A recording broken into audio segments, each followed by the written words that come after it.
So you made up your mind that you're going to quit these bad habits and you're not going to be doing these same old things that you did back in 2024, but you're moving into 2025 with a brand new attitude. How do I make these healthy changes? What do I need to do? I need some help. You got any tips? I'm glad you asked. You want some tips on how you can quit bad habits and make more healthy choices? I got you. I got some tips to help you get there. So stay with me. Yeah, I know. You don't have to tell me. Breaking a bad habit takes a lot of work. But there are some things that you can do to make breaking that bad habit feel less overwhelming. So I got some tips that may be able to help you to make that transition a little bit smoother. Number one. First of all, you gotta find something to replace that bad habit with something that's a good habit. For instance, if you love junk food, I'm guilty. Then when you get that craving for something that's not healthy, you got to replace that unhealthy food with something healthy. Or if you want to go to the restaurant, the fast food restaurant, consider just going to the grocery store and buying some healthy foods. If you are a smoker, for instance, when you get that craving to smoke, why not try some mints, try some gum, or try something that you can put in your mouth as opposed to a cigarette, something that is healthy or something to offset that craving. It takes a lot of effort, a lot of conscious effort to replace the old negative behavior with something that is a better choice. Are used to being a gossiper and stay in other people's business. Well, when you get that urge, replace that thought with, okay, how would you feel if someone was doing the same thing to you? So instead of you gossiping, try and change the subject or just simply walk away. Don't be so quick to gossip or just be silent. Silence is a great rebuke. Eventually they'll get a picture. Another tip is to have an accountability buddy. In other words, have someone that you are accountable to. We don't live on an island, so you should not expect to do everything on your own. Sometimes you just need a little help. Accountability is one of the number one ways to stop doing something that you shouldn't be doing or to do something that you should be doing. If you are held accountable, you have someone who's going to call you out because you did something or because you didn't do something. Eventually, your brain is going to be like, I don't want this person always calling me out. I got to stop this. I'm going to do better at this. So you need an accountability buddy. The worst thing a person can do or not have is somebody to call them to the carpet when they're doing something they shouldn't be doing because they feel like it's okay to do it and they're just going to keep doing it. If you don't call them out, if you're around a person and they're always lying about stuff, if you don't call them out on their lies, they're going to keep lying. They're not accountable to anybody. They're just going to keep doing what they're doing. If you're around a person, they're very negative all the time and you don't call them out, well, guess what? They're just going to keep right on doing it. For the most part, if you make them accountable, make them see themselves, eventually, if they got any kind of sense. Now, they might have some psychological problems or they might be narcissistic and that might not even help.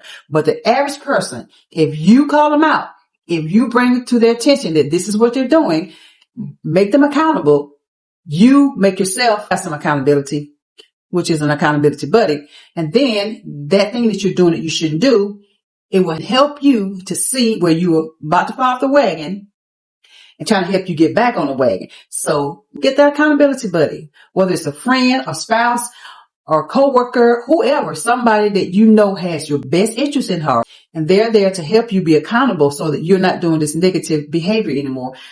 It makes a big difference. You're not an island to yourself. And if you think you can't, I'm sorry, baby, you're wrong. You need somebody to help you get to that next level, to help you see yourself for what you are. A lot of times we don't see ourselves, but somebody else does. And you just need to be, don't get offended. You ask them to help you. Why are you getting offended? You got to track your progress.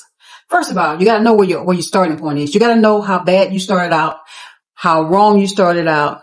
If you don't track from where you used to be to where you are gradually going to, you can feel like you're not doing anything. You can feel like you haven't made any progress. If you don't track it, then how do you know how much progress you made? So let's say you on a weight journey and you already know that normally you love to eat a huge breakfast when you're having like 4 eggs instead of 2 eggs for breakfast, and you want to eat pancakes and you want to have all the extra fixings, but you want to lose weight. It's not a healthy way of living. So you start out when you used to eat 4 eggs, and so within that week you've changed, you've transitioned to now you're not eating 4 eggs, you're only eating 2 eggs. You're eating 2 eggs and 1 slice of bacon instead of 4 eggs and 4 slices of bacon. So you track your progress. Or if you started out, you were smoking a whole pack of cigarettes a day, and now you're down to a half a pack of cigarettes a day. Okay, so I was doing this amount, and now at least I'm here. So that will help motivate you to keep moving, because if you don't see where you used to be, how bad it was before, then oftentimes, you're going to feel like you're just stuck and you're not making any progress. So be sure to track where you started to where you are now, step by step.